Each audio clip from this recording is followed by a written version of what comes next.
Hello বন্ধুরা, আমি চলে এলাম ঝুমা পাকশালাতে। আমি তোমাদেরকে দেখো খুব সাধারণ একটা রেসিপি করে দেখাচ্ছি। বেগুন পোস্ত বেগুন পোস্ত করে দেখাচ্ছি। আমি কড়াইতে দেখো তেল দিয়ে দিলাম।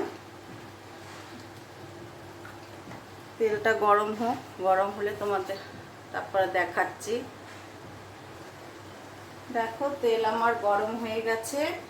আমি এবারে দেখো এই দেখো কালো জিরে তেলের মধ্যে দিয়ে দিলাম, ফোড়ন, কালো জিরে ফোড়ন দিয়ে দিলাম। আর দিয়ে দিচ্ছি টমেটো কুচি।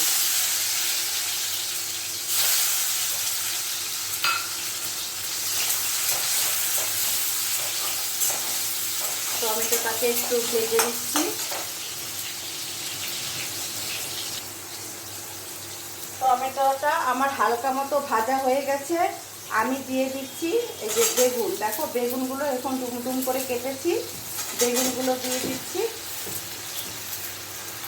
বেগুন আমি কেটে ধুয়ে জল ঝরিয়ে রেখেছিলাম, বেগুনগুলো আমি দিয়ে দিলাম।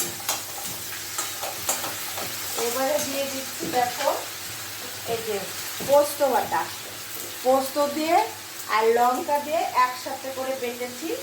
পোস্তর সাথে লঙ্কা যে যেমন ঝাল খাবে সে সেরকমভাবেই দেবেন, কারণ সবাই তো একরকম ঝাল খায় না, কেউ ঝাল কম খায়, কেউ আবার বেশি খায়। যার যার স্বাদ মতো লঙ্কাটা দিয়ে পোস্তটা বেটে নেবেন।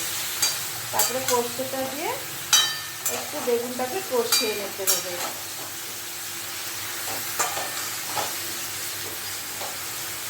আর দিয়ে দিচ্ছি নুন, হলুদটা আমি এখন দিয়ে দিচ্ছি। হলুদ দিয়ে দিলাম।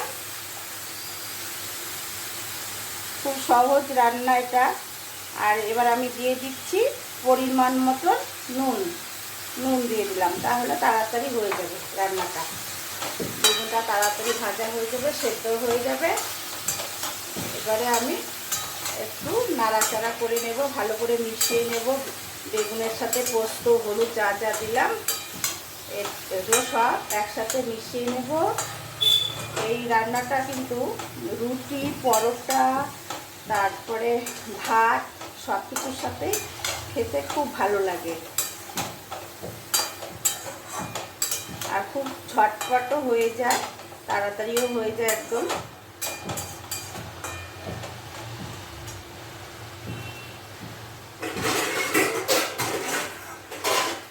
দেখো আমার বেগুনের সাথে পোস্ত বাটাটা পুরোটা একদম মেশানো হয়ে গেছে। এবারে আমি একটু চাপা দিয়ে গ্যাসের ফ্লেমটা মিডিয়াম করে দেব।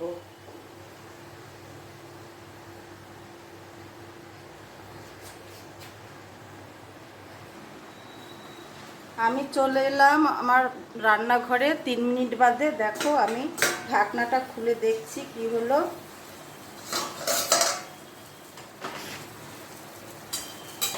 এই দেখো বেগুনগুলো কিন্তু সেদ্ধ হয়ে গেছে, একদম পুরোপুরি সেদ্ধ হয়ে গেছে। এই একটু চাপা দিয়ে রেখেছিলাম গ্যাস মিডিয়াম করে, ওই অল্প জল উঠেছে বেগুন দিয়ে, সেই জলে বেগুনটা একদম সেদ্ধ হয়ে গেছে। এবার কিছুই না, একটু শুধু কষিয়ে নিতে হবে, আর একটু কষিয়ে নিলেই রান্নাটা হয়ে যাবে।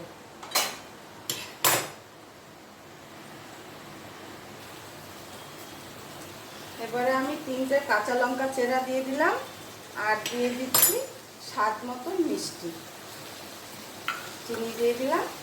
আর একটু নাড়াচাড়া করে তারপরে আমি নামিয়ে দেব। চিনি দিলে তো একটু জল বলে, এই জলটা একটু শুকিয়ে গেলে তারপরে আমি রান্নাটা নামিয়ে দেব।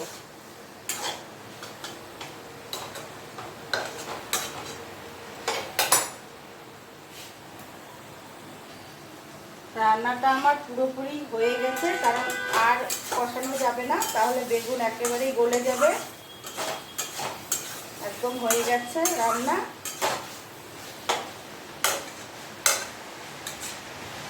এবারে আমি গ্যাসটা অফ করে দিলাম।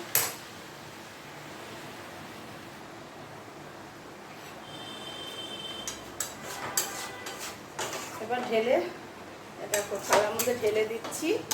তোমাদের কেমন লাগলো, ভালো লাগলে আমাকে লাইক কমেন্ট করো, শেয়ার করো। সকলে ভালো থেকো, সুস্থ থেকো। রুটি পরোটার সাথে খুব টেস্ট লাগে খেতে, বেশি ভালো লাগে আর কি।